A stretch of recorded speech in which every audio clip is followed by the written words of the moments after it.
கவின் நடிச்சு வெளியான கிஸ் திரைப்படத்தை பத்தி தான் பார்க்க போறோம். படத்துல கதாநாயகனுக்கு காதல் மேல பெரிய உடன்பாடு எதுவும் இல்ல. காதல் மேல அவநம்பிக்கை கொண்ட ஒரு நபரா தான் இருக்கிறாரு. இப்படி இருக்கக்கூடிய கதாநாயகனுக்கு கதாநாயகி மூலியமா ஒரு புத்தகம் ஒண்ணு கைக்கு கிடைக்குது. அந்த புத்தகம் கிடைச்ச பிறகு கதாநாயகனுக்கு ஒரு பிரத்யேகமான சக்தி கிடைக்குது. காதலர்கள் எப்பவெல்லாம் முத்தமிடுறாங்களோ அதை கதாநாயகன் பார்த்தார்னா அவங்களுடைய எதிர்காலம் அப்படிங்கிறது கதாநாயகனுடைய கண்ணுக்கு தெரியுது. இந்த ஒரு பிரத்யேக சக்தி கதாநாயகனுக்கு எப்படி கிடைச்சது, இதன் பிறகு அவருக்கு காதல் குறித்தான அவருடைய பார்வை மாறுனுச்சா, வேற என்னெல்லாம் நடந்தது அப்படிங்கிறது தான் இந்த கிஸ் திரைப்படத்தினுடைய மொத்த கதை. இந்த படத்தினுடைய சிறப்பா இந்த படத்தினுடைய கதைக்களம், அந்த பிரிமைஸை சொல்லலாம். இந்த மாதிரியான ஃபேண்டசி கலந்த காதல் கதைகள் உலகம் முழுக்க பல மொழிகள்ல வெளியாயிருக்குது. படத்துடைய ப்ராட்டகனிஸ்டுக்கு ஒரு சக்தி கிடைக்கும். அதனால உண்டாகக்கூடிய அந்த கான்ஃபிளிக்ட்டை வச்சுக்கிட்டு அதை சுத்தி ஒரு காதல் கதையை பண்ணியிருப்பாங்க. இந்த படமும் கிட்டத்தட்ட அதே மாதிரி தான் பண்ணியிருக்கிறாங்க. இதுல கதாநாயகனுக்கு காதலர்கள் முத்தமிடும் போதெல்லாம் அவங்களுடைய எதிர்காலம் தெரியுது அப்படிங்கிறது ஒரு புதுமையான விஷயமா இருந்தது. படத்துடைய முதல் பாதியை பொறுத்தளவுக்கு கதாநாயகன் யாரு, அவருடைய குடும்ப பின்னணி என்ன, அவருடைய ஃப்ரெண்ட்ஸ் எல்லாம் யாரு, மற்ற முக்கிய கதாபாத்திரங்கள், இவங்க எல்லாத்தையும் அறிமுகப்படுத்திட்டு தான் இந்த கதைக்குள்ள போறாங்க.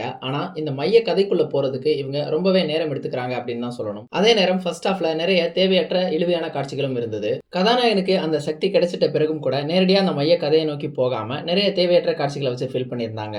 அதெல்லாம் தவிர்த்துட்டு நேரடியாக கதைக்குள்ள போயிருந்தாலே ஆடியன்ஸ்க்கு எந்தவித குழப்பமும் இல்லாம தெளிவாகவே இந்த கதை புரிஞ்சிருக்கும். கதாநாயகன் கதாநாயகியை சந்திச்சிட்ட பிறகுதான் இந்த கான்ஃபிளிக்ட் அப்படிங்கிறது அவருக்கு பர்சனலா மாறுது. அதன் பிறகு இந்த கதை, இந்த படம் ஓரளவுக்கு சுவாரஸ்யமா இருந்தது. இரண்டாம் பாதியும் ஓரளவுக்கு சுவாரஸ்யமாவே இருந்தது. படத்துல இன்னொரு ஆறுதலா தோணுது என்ன அப்படின்னா, இந்த படம் என்னதான் நிறைய இழுவையான காட்சிகளை கொண்டிருந்தாலும் காமெடி காட்சிகள் அங்கங்க நல்லா ஒர்க் அவுட் ஆயிருந்தது. ஆர்ஜே விஜய் மற்றும் விடிவி கணேஷ் இந்த ரெண்டு கதாபாத்திரங்களும் பண்ணக்கூடிய காமெடிகள் ஓரளவுக்கு நல்லாவே இருந்தது.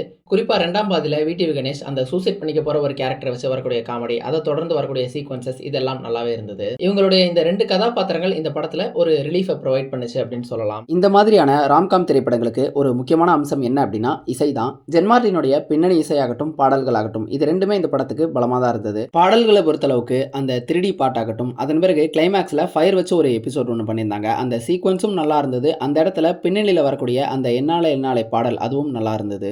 இந்த படத்தினுடைய குறைகளா தோணுது என்ன அப்படின்னா, இவங்க எடுத்துக்கிட்ட இந்த கதை களத்துக்கு பார்த்தீங்க அப்படின்னா இன்னுமே கூட சுவாரஸ்யமான ஒரு திரைக்கதையும் சுவாரஸ்யமான காட்சி அமைப்புகளையும் பண்ணியிருக்க முடியும்.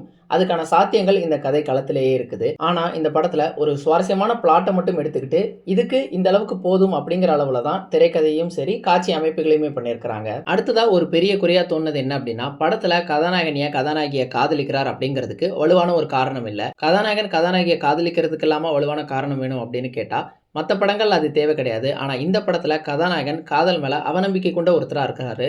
அவருக்கு காதல் குறித்தான அந்த பார்வை மாறுது அப்படின்னா அவருக்கு அந்த காதல் எப்படிப்பட்டது, அவருக்கு கதாநாயகியோட அந்த கதாபாத்திரம் எவ்வளவு முக்கியமானது அப்படிங்கிறத திரைக்கதையில் சொல்ல வேண்டியது அவசியமாக தான் இருக்குது. ஆனால் இவங்களுக்கு இடையிலான அந்த காதல் காட்சிகள் ஆகட்டும், கெமிஸ்ட்ரி ஆகட்டும் எதுவுமே ஒரு எஃபர்ட் போடாமல் மேலோட்டமாக எழுதப்பட்ட மாதிரி தான் இருந்தது. இவங்களுக்கு இடையிலான அந்த காட்சிகளை இன்னும் கூட கொஞ்சம் உணர்வுபூர்வமாக எடுத்திருந்தாங்க அப்படின்னா நமக்கு அந்த எமோஷன் அப்படிங்கிறதும் இன்னும் கனெக்ட் ஆகியிருக்கும்.